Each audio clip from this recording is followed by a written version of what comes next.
میرا سر آج سوال یہ ہے کہ آج کل ہر طرف سوشل میڈیا پہ پرنٹ میڈیا پہ ایک ہی خبریں چل رہی ہیں. کبھی کہتے ہیں ایمرجنسی لگ رہی ہے ملک میں, کبھی کہتے ہیں صدارتی نظام آ رہا ہے, اس کی بھی خبریں بھی چل رہی ہیں, میڈیا پہ وضاحت ہو رہی ہے. میرا سوال یہ ہے کہ کیا خان صاحب آپ بھی صدارتی نظام چاہتے ہیں یا محض یہ پراپگنڈا ہے؟ دیکھیں ملک صاحب, آپ کو پتہ نہیں یاد ہے, لوگوں نے پتہ نہیں, میرا جو پہلی دفعہ جب میں پرائم منسٹر بنا تو میں نے قوم سے خطاب کیا تو میں نے قوم کو ایک چیز کہی تھی کہ آپ کو بڑا شور ملے گا اور ساری جگہ سے آوازیں آئیں گی کہ ملک تباہ ہو گیا, یہ ہو گیا, نااہل ہے, یہ ختم ہو گیا. کیونکہ میں نے تب آپ کو کہا تھا سب کو کہ ہم نے کوئی مفاہمت نہیں کرنی, کوئی کمپرومائز نہیں کرنی. اس ملک کے وہ جو بڑے بڑے ڈاکو ہیں, میں واضح کرتا ہوں, یہ چور نہیں ہے, یہ ڈاکو ہے. میں 30 سال میں پولیٹکس میں آیا ان کے خلاف تھا, نہیں تو میں پھر سے کہتا ہوں, جس آدمی کو اللہ نے سب کچھ دیا ہے اس کو کیا ضرورت پڑی تھی کہ اپنی زندگی ساری لگائے, اپنا گھر بار سارا کچھ لگا کے ایک گھٹیا لوگوں سے ہر روز برے بھلی گالیاں سنیں. لیکن میں اس کو جہاد سمجھتا ہوں. تو میں نے شروع میں کہا تھا کہ جب بھی, کیونکہ میں نے ان سے کوئی مفاہمت نہیں کرنی, انہوں نے مجھے بلیک میل کرنا کہ کسی طرح ہمیں این آر او دے دو. جو جنرل مشرف نے اس ملک کے اوپر سب سے مارشل لاء سے زیادہ اس نے ظلم کیا تھا ان دو بڑے گھرانوں کو این آر او دے کے, یعنی ان کی چوری معاف کر کے. اور اس قوم نے جو قیمت اٹھائی ہو اس کی ہم آج بھگت رہے ہیں کہ آدھا پیسہ جو ہم اکٹھا کرتے ہیں ٹیکس سے, وہ آدھا پیسہ چلا جاتا ہے ان کے لیے وہ قرضوں کی قسطوں کے اوپر. تو ملک چلائیں کیسے کہ لوگوں کے کیسے تعلیم دیں, صحت دیں, سٹرکچر ٹھیک کریں, کیسے کریں, جبکہ آدھا پیسہ ان قرضوں پہ جاتا ہے قسطوں پہ جو انہوں نے لیے ہوئے ہیں. اور انہوں نے جس طرح بے دردی سے 10 سالوں میں, کیونکہ ان کو این آر او مل گیا تھا, اپنا نیب ان کے بٹھا دیا, جس طرح انہوں نے اس ملک سے کیا ہے.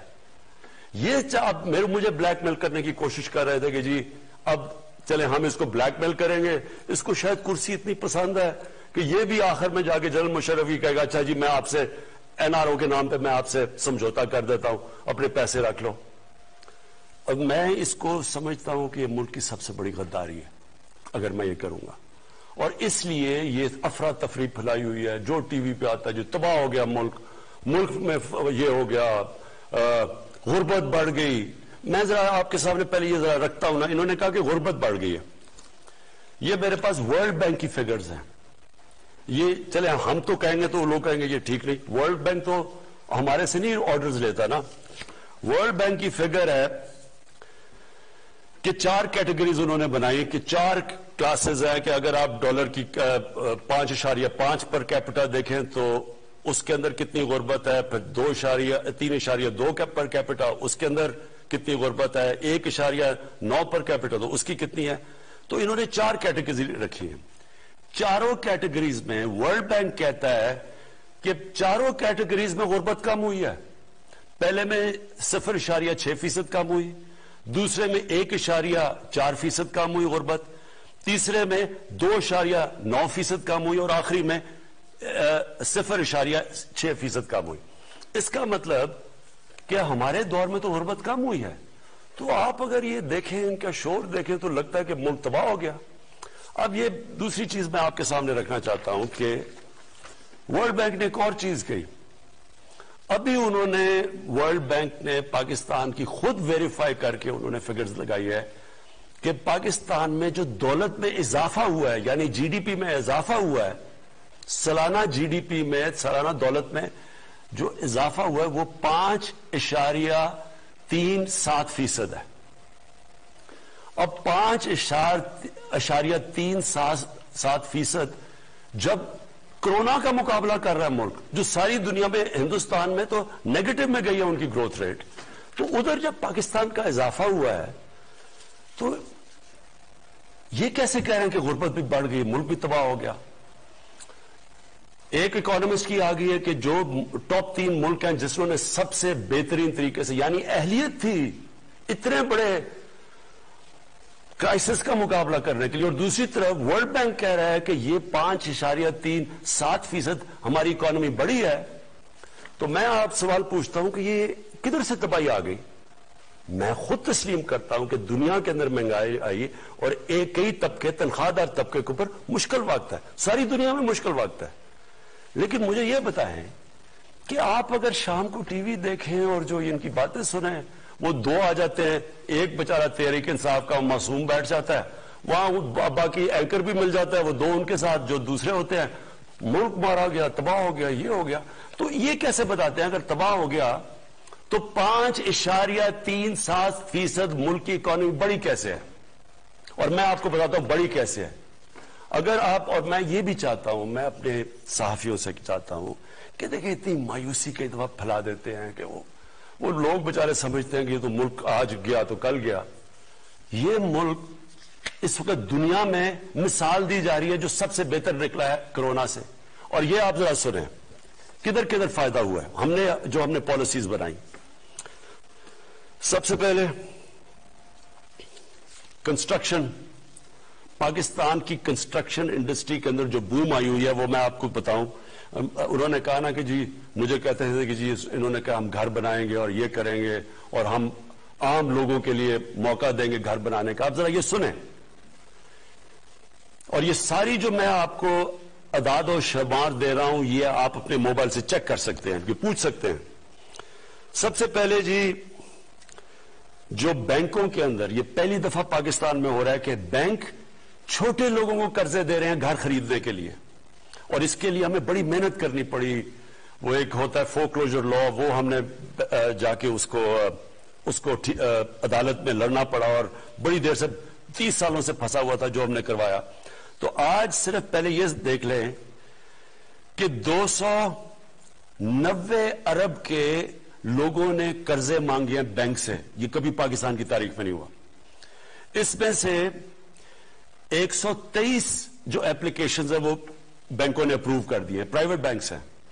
اس میں سے 40 ارب روپیہ دے چکے ہیں لوگوں کو اپنے گھر بنانے کے لیے. یہ وہ لوگ ہیں جو کبھی سوچ نہیں سکتے تھے اپنا گھر بنانے کے لیے کیونکہ وہ کرائے کے گھروں میں رہ رہے تھے. اب جتنا وہ کرایہ دیتے ہیں اتنی وہ آپ قسطیں دے رہے ہیں اپنا گھر بنانے کی, جو ساری دنیا کے اندر جو آپ قرضہ دے کے اپنے گھر لیتے ہیں, جس کو مورگیج فائنانسنگ کہتے ہیں انگریزی میں, وہ پاکستان میں پہلی دفعہ شروع ہو گئی ہے.